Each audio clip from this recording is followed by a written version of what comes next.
Hey guys, this is your inspirational nurse underscore RN. Tiara comes to you live with another great video. Hello, all my inspirational family. How's my YouTube family doing? This is your nurse Tiara.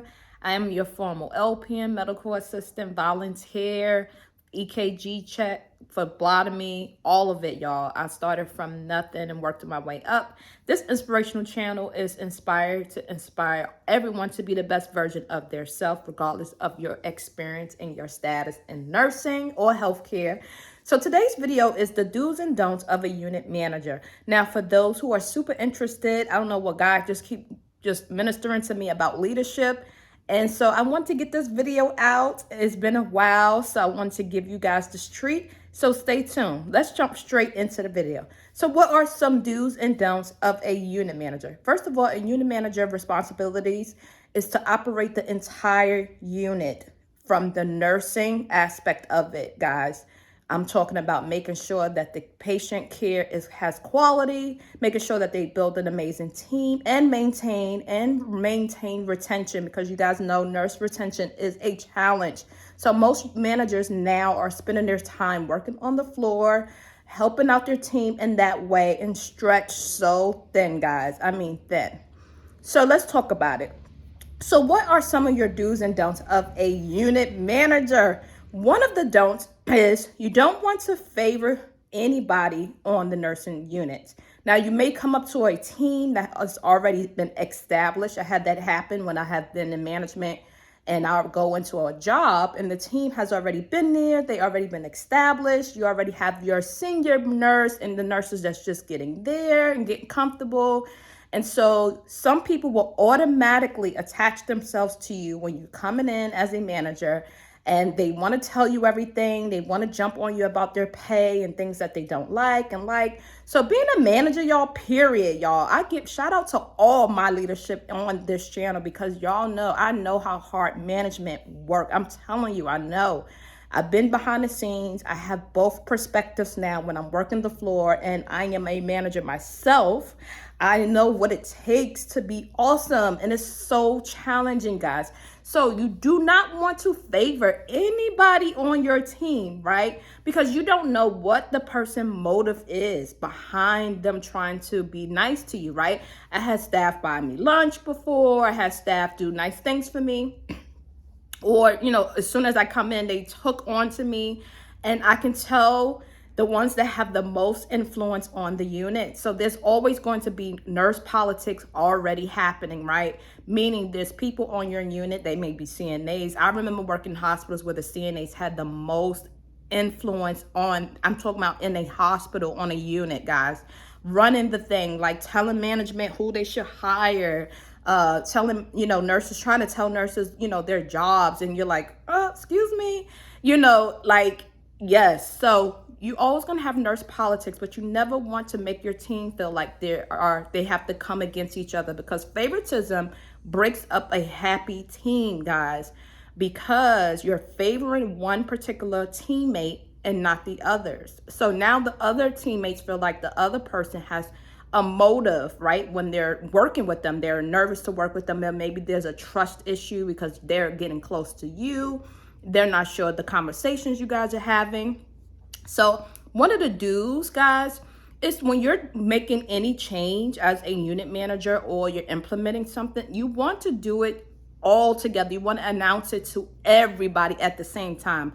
You don't want to have separate conversations with each individual teammate. You want to make sure that every time you're doing something, you're doing it together, guys.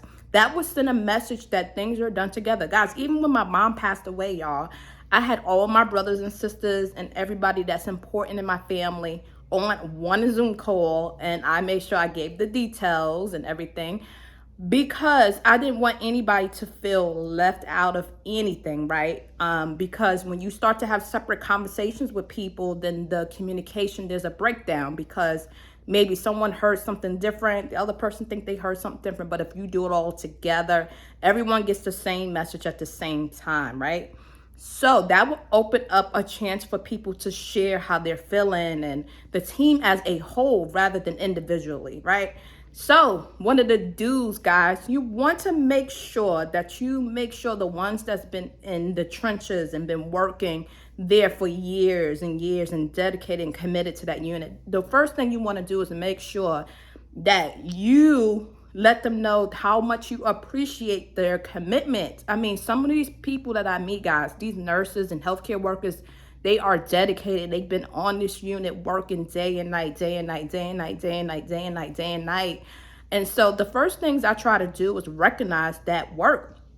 So recently, before I walked out my job, I made sure that a lot of the nurses that's been in the building for so long got a bonus, right? Because they might not get a chance to if another DON comes in behind me and now, there's change. It's always usually a lot of change in management. And I made sure that the nurses that's been working in the building for that long, because I saw the challenges and automatically I knew that these nurses were feeling unappreciated. Another do is to listen to your team, guys. You need to listen to when your team is telling you the breakdown of the team or the weakness in the building on the unit, or when there's things going on your unit, maybe with a traveler or something's going on. You guys need to listen to your team. Your team is going to tell you how your job may go, and your team can influence how your job goes as a manager. If your team is not filling you, then they could reject you and make your job harder, or try to make you fail state. Let's just be real. I can tell you what the team can try to do to get you out. They will lie on you. And sometimes when you come into a challenging building that had these people haven't had leadership in a long time, they will try anything to reject or rebel against what you're saying. So sometimes it's very challenging going into a place that haven't had leadership in a while. And now you have the other half of the team that want this. They've been dying to have good leadership in the building. So all they have to do is really come to work. They don't have to worry about the management part, right? Or who's going to take that position and all that anxiety. Instead, they can focus on the quality of care. If you have good leadership in the building, all you got to do is come to work, punch in and bounce, guys, when you have good management. So don't always reject your manager. Now, guys, you always have different types of leadership. You have leaders that are very type A. They buy the book no matter what. You have leaders that know how to change within the environment. So for me, guys, I'm like that. If I go to a certain building, like my last one was a little rough, but the culture of the building is what's most important. It's what bring people back to that job, right? Every day they come back, they're dedicated, they're committed. That's important to learn as a leader, is the culture of the building, of the unit, of your team. It's the first thing you need to learn, not come in strong and saying that you got all this power when you don't. If you look at the chain of command of the structure of the business, which I'll tell y'all that all the time, then you know who makes what decision and how is that influence. Now, I have saw in the past that there's been a lot of retaliation, right? So maybe a manager retaliate against a nurse. I have seen that happen. I've been through it myself personally, guys. Because somehow people were like, oh, she's so good, and all these patients with her. And a lot of times it'd be something positive, but a lot of times the management and leadership get nervous that, their jobs are going to be replaced. And most of the time, the people they thinking that's going to replace them, they don't even be wanting those jobs, y'all. There's a lot of leaders on this inspirational channel that's either formal or informal. And for a long time, I have been an informal leader, meaning for some reason, I draw people to me. People start coming to me, they feel that I'm trustworthy, I listen well, so they can tell me their deepest dark secret, or they can express themselves without judgment, right? So I learned over time, guys, that in me is part of me is being a leader. And I learned the do's and the don'ts. And the only way you're going to learn how to navigate this leadership thing, guys, is you got to get yourself out there. You have to start experiencing things, experiencing different teams, learning from your mistakes. Because as a nurse, you're going to make mistakes. That's okay. No one is perfect. But there's so many do's and don'ts, guys. You don't want to retaliate just because your team is being rebellious. You might want to ask yourself, is this team my team? Is this a team that we can work together? If not, keep it moving. How many jobs are out there? How many teams are out there that need a good leader, that needs a strong leader? And you have to know yourself. if you feel like you're in a building or a unit and you're a manager and you feel like, okay, this is not going well, don't force something that's not there. Ask God for clarity and direction, because when he finds you somewhere to be, it's going to be made just for you. Again, there's so many types of leadership. So there's so much do's and there's so much don'ts. So you don't want to downgrade or break spirits of your team, right? Because maybe they're not trained. You always want to make sure you ask questions about, well, when the last time y'all did this skill? When the last time y'all trained when using trachs, for example, right? So you just don't want to assume that your team doesn't know what they're doing. That's not the case. Usually they have not been set up to succeed, to do the job. You ever been really trained somewhere? I mean, probably been in a hospital that's not so great, but maybe they trained you really, really good and they had a really good educational team, really good training. And I mean, you was feeling amazing as a nurse because you felt equipped to do your job. So a lot of times you don't want to go into a building and assume that the nurses know what to do or expect them to know what quality care looks like, right? Of course, you know what quality care looks like, and are they meeting those marks? Because as a unit manager, that is your job. You're looking at statistics. You're looking at, are we meeting our goals? Are we meeting our mark for quality care? And if we're not, what are the barriers? There's always barriers to quality care. Maybe short of staff. As we know, that is number one. Maybe there's only 2 of y'all and y'all got 60 patients. I'm just saying as an example. So how can you make that quality, right? How can you help them before they start helping you, right? And before they start helping you as far as like making sure we pass and state as a team. I have seen people retaliate against each other, and I mean, it gets serious, y'all, to the point where I seen nurses trying to get for another job on another floor, and the manager is like delaying their stuff, like don't want them to transfer. And that should never be the case. If somebody's ready to move on, as nurses, we have to learn how to close that chapter and be like, okay, well, thank you for, we work well together. Keep that door opportunity open. You don't want to burn your bridges either as a manager or as a teammate, right? You don't want to burn your bridges with these managers, right? And then because you might see that manager again and you're going to be like, oh no, because nursing is a small world, y'all. It's small. So you don't want to burn your bridges out there. That's a don't, because you never know when you go somewhere else who you might see again. So you don't want to. I mean, people are going to say things to you. People will try to do you wrong. A lot of people feel like there's a lot of things to do with skin color and things like that. Like I said, for me, I found out it was my age.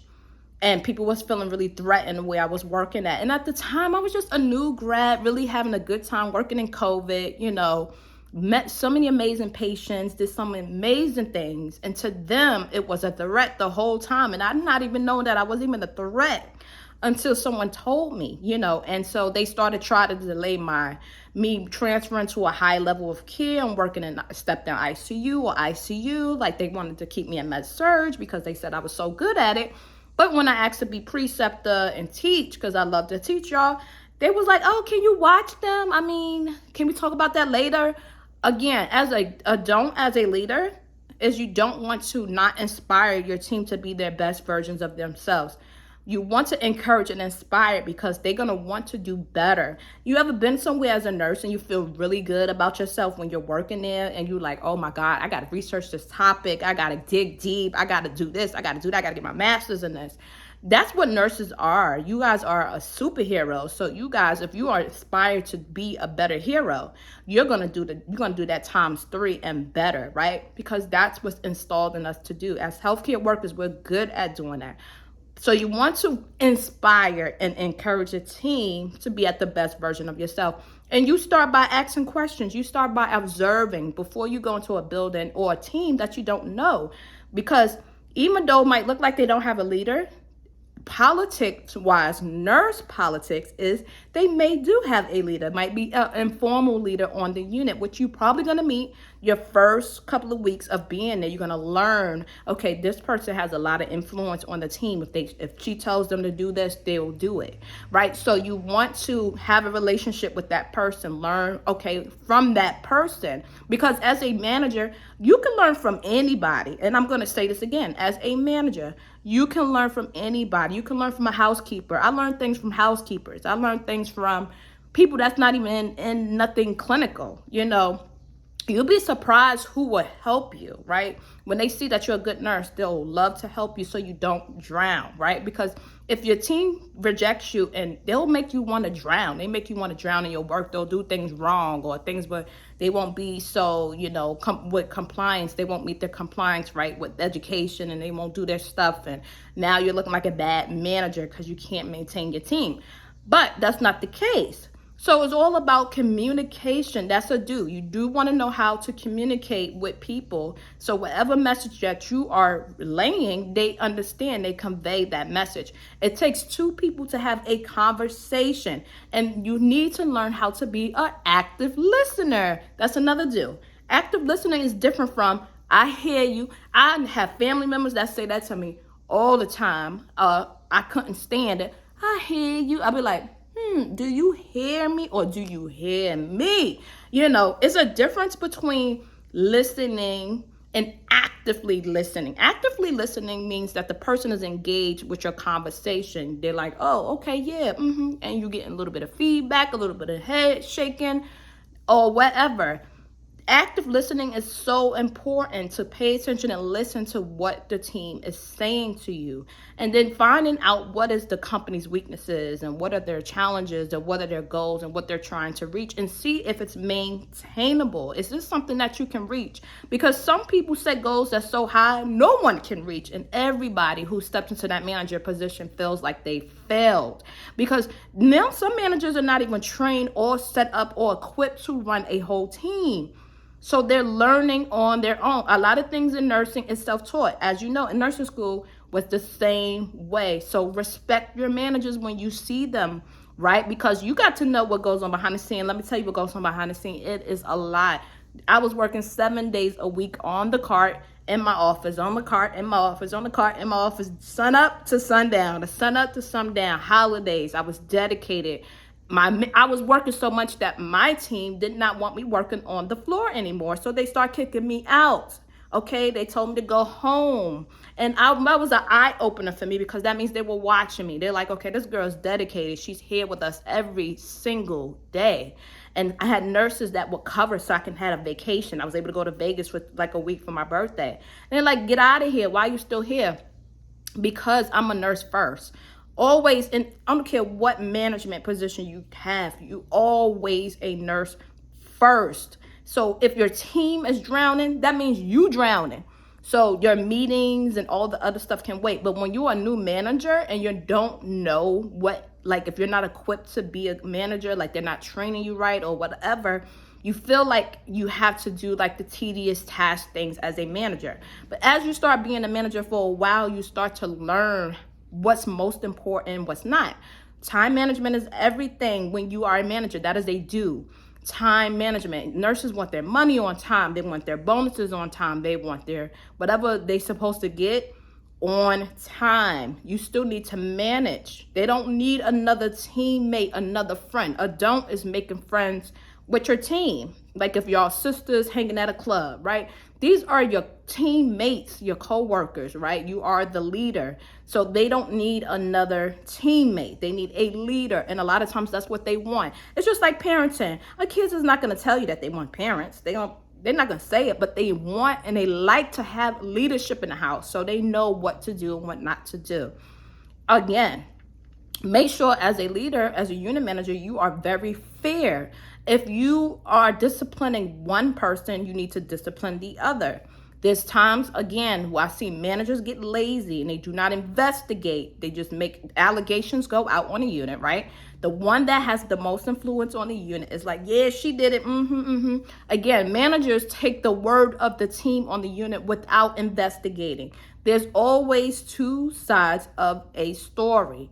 There's always two sides of the story. When you hear somebody doing and saying something, the first question you should say is, what did you mean by that? Yes, that's a big do as a manager. What did you mean by that when you did that?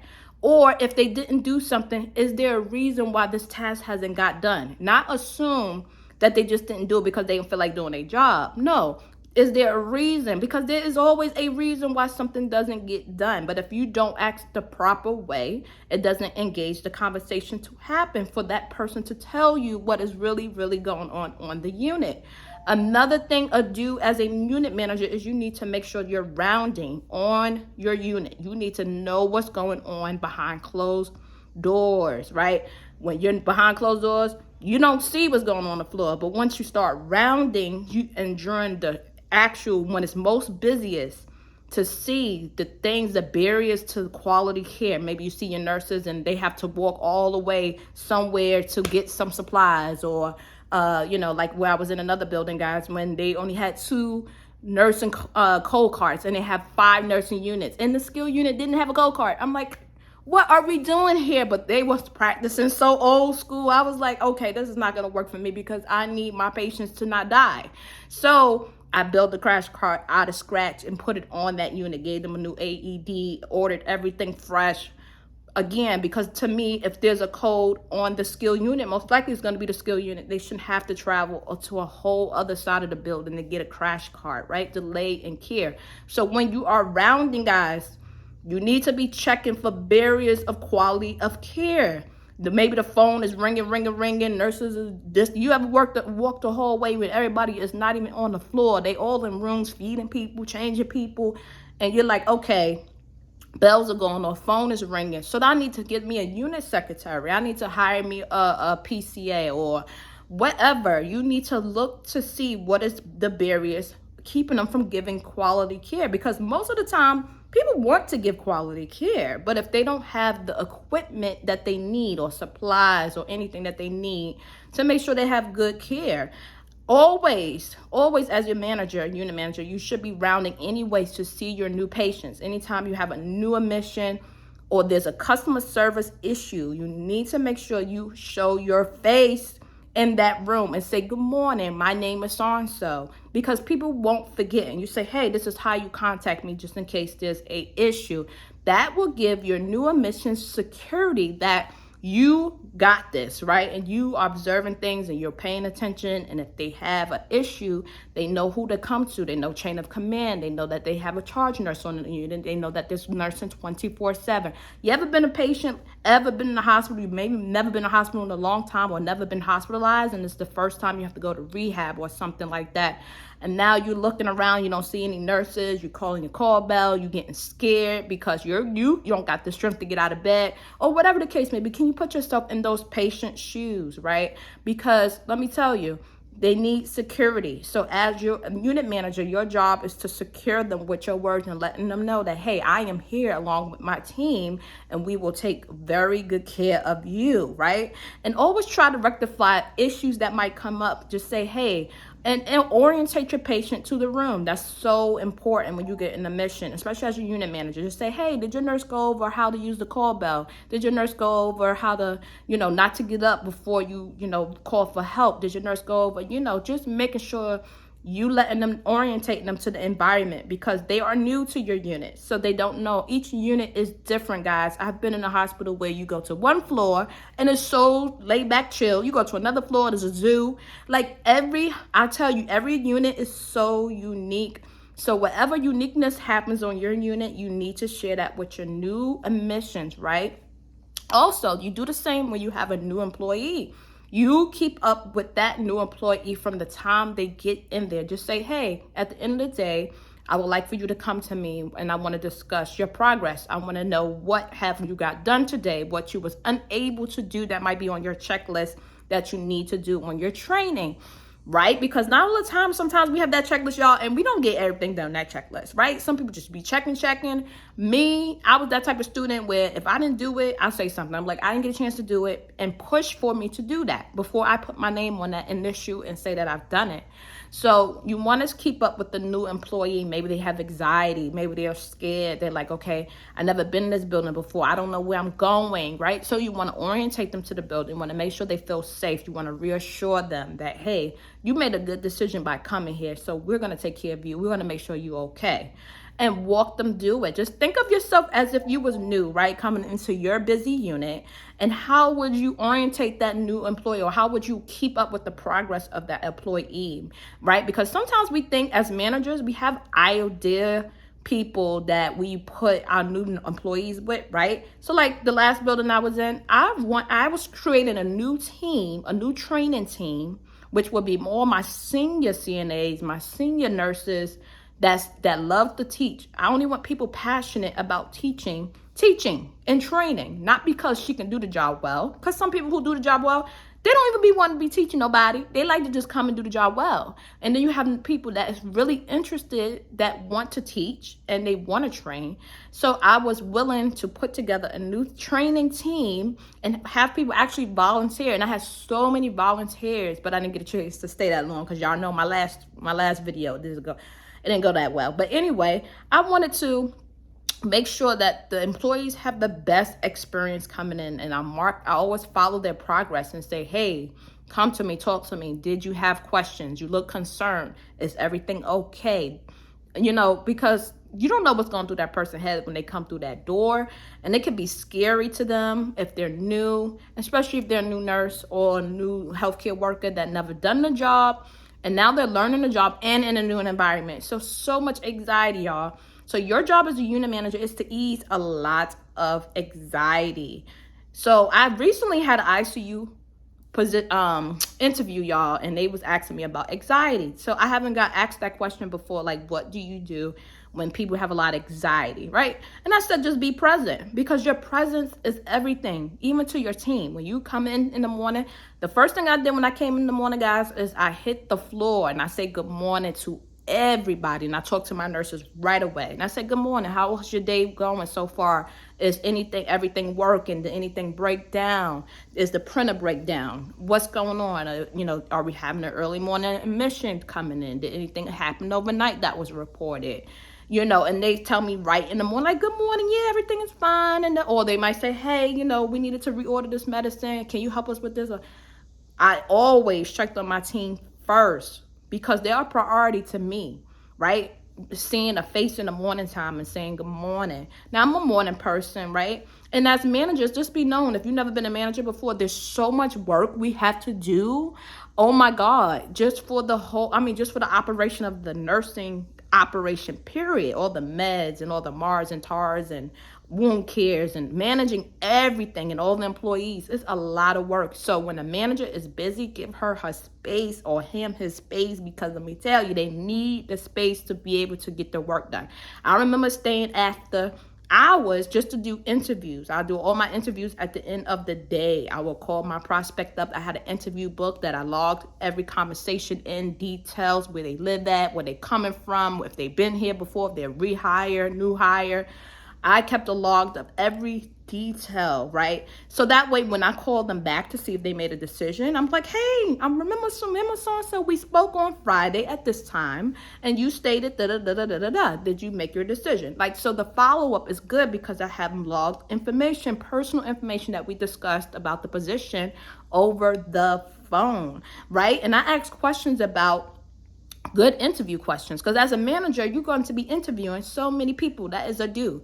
So you want to be a good interviewer, guys. Good, not just no lame questions. I'm talking about questions. I ask questions about goals to go back to school. I ask questions about if they live in an area, because that would tell me if they far, how they gonna get to work. Do they have transportation? Okay, your girl asks all these questions, and I try to write them down and have it scripted so I can remember the awesome questions. And I take notes when I'm in an interview, on a panel interview, and people are asking questions that I feel like they're good questions. I take a note, y'all. Yes, lots of notes. As a manager, you always learning.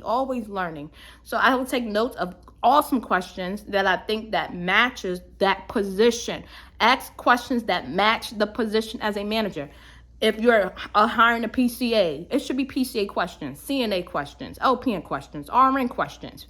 You know what I'm saying? Like, match what the job description is. Make sure you're reviewing that with your new employees coming in. Say, hey, did you have a chance to look at the job description and to see if this fit what you're looking for? How many people do that? They don't. They give it to you after you've been hired, and then you find out, you be like, well, you want me to do what too, and this too, and then they add to it. If it's not part of that job description, you do not have to agree to do anything extra, because I've been in that situation where when your new manager coming in any position, whether you're a unit manager, ADON, L, whatever, DON, they throw like 50 other jobs on you. You be like, whoa, this wasn't part of the job description, which is usually signed, which is a signed paper. So you can always make your deal on that and say, hey, I know you guys need a lot of help, but I just want to do the role right now, and then I'll let you know how I feel after I orientate. Then I'll tell you how I feel about taking on those responsibilities. It's because a last formal unit manager has done something, because I had DO1s that tell me, yeah, I do this and I do this and I do that outside of my job. You don't have to do it just because they did it.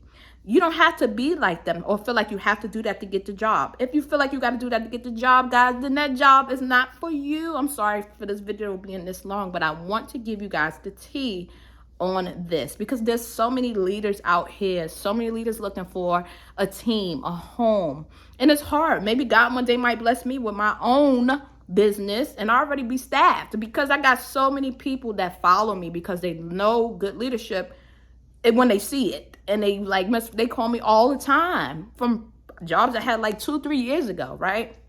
So you want to make sure that you treat people fairly, right?